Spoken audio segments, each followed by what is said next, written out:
Alright, today we got a 2006 GMC Sierra. We're going to be doing the sway bar links on both sides. I hear kind of a clunking sound when I make a turn or go into the driveway and go over a little bump. And you can see that washer, or part of that bushing there that's already off. The one on top right here is dry rotted, and it has no more give, so that clunk that I'm hearing is probably these bad bushings. But it's just as easy to replace the whole deal rather than the bushings. This one, I don't know if it came from the manufacturer like this or if somebody's already replaced them once. But the bolt, you can see the bolt head right here, that's actually supposed to be on the bottom. On the bottom there's a retaining clip that you can't really get anything on. If it was flipped, we'd be able to take the bolt out because we would have more room right here to get onto that keeper that's on the bottom. But the easiest way that I found to do this is just take a Sawzall and cut all the way through this. That being said, make sure you have a jack stand underneath the bottom A-arm, because this is under a little tension, the sway bar is. Keep that jack stand right here, and you can also see I used the jack, of course, to jack the truck up, and I left it where it sits as well.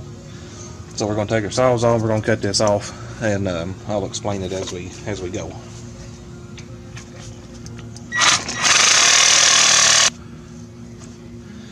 So we cut that all the way through. Of course, we can see the bottom part that come out there. That's the keeper that I was talking about. You can put a pair of pliers on it if you can get them on there.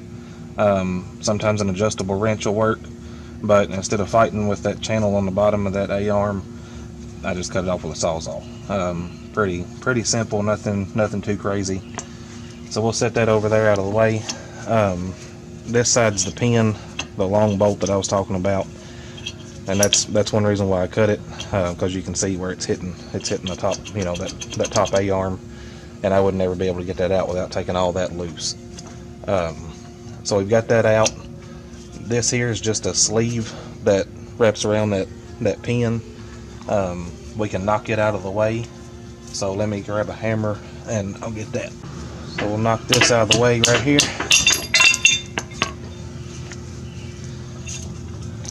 All the extra parts, old parts. There's an old bushing. You can kind of see where it's dry rotted, and it's just plumb wore out.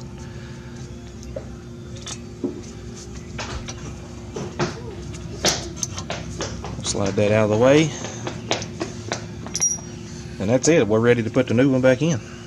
So we got our new sway bar link. This is the way it came right out of the package, and this is the way it's got to go in. So just kind of take a mental note of where your washers are, your bushings, and that kind of thing, because we got to take all this apart to put it in. 14 millimeter is the nut and bolt size on the ends. So we've got all that disassembled. We'll want to start by placing a washer on the bottom. On your bushings, they look different on the top and bottom. The top has a little nipple, I guess is what you'd call it. The bottom side's flat. And what you want to do is put that flat side down like that. Slide that through the bottom A-arm. Now you want to put another bushing nipple side down.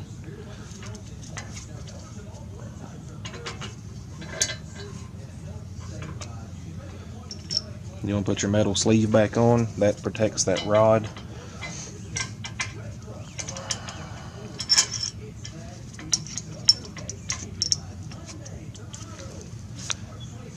You want to put another washer, another bushing. Essentially what you want to do with these bushings is when they go around either this A-arm or your sway bar, is you want those nipples on top of one another like that. And your A-arm or sway bar will be in between here. That gives you a tighter fit, and it stops anything from squeaking or clunking or making any kind of noise.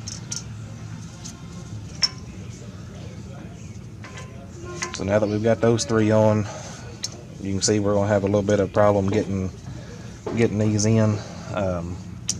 We can try to push that pin back through. See if I can pull up on this sway bar just enough.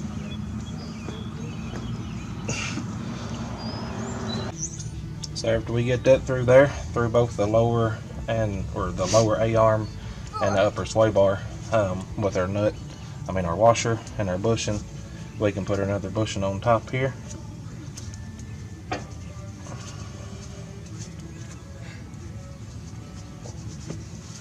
We have to work that around just a little bit. Alright, we can see that our bolt's not sticking through our top bushing. Get a 14mm wrench. See if we can thread it up through there a little. So in order to get our bolt to come through the top of the bushing, I left my jack stand here. I moved my jack to the bottom A-frame, where your ball joint presses in, and I've got it sitting on that the ball joint bolt that comes down. I jacked it up, and what that did, that pushed this A-frame up, left the sway bar where it was, and now I've got a little bit of room up here on top to get my last washer and my nut on the top.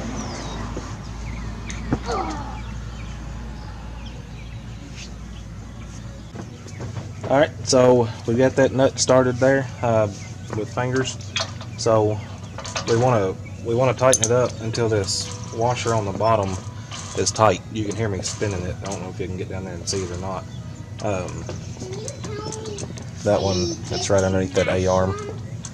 So I can't get down there to it. But you want to keep tightening it up until that washer no longer spins. And you can do it either with two 14mm wrenches, or you can put a 14mm impact socket on the impact gun, hold the top with a wrench, and use the impact gun to tighten it up. Either way works. I'm probably going to do a little of both.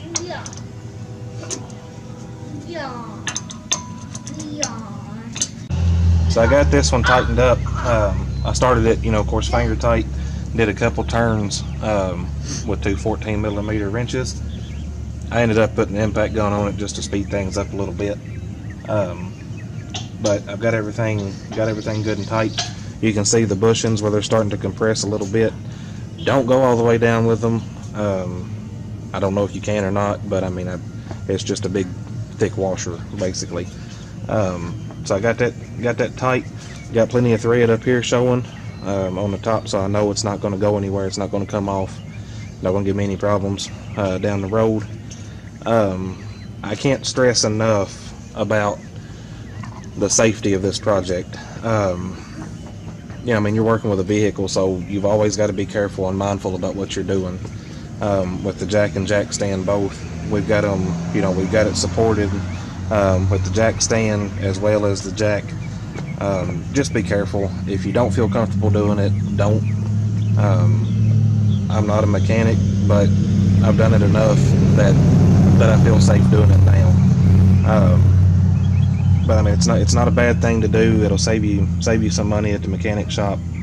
But just be careful, because it's a one-shot deal.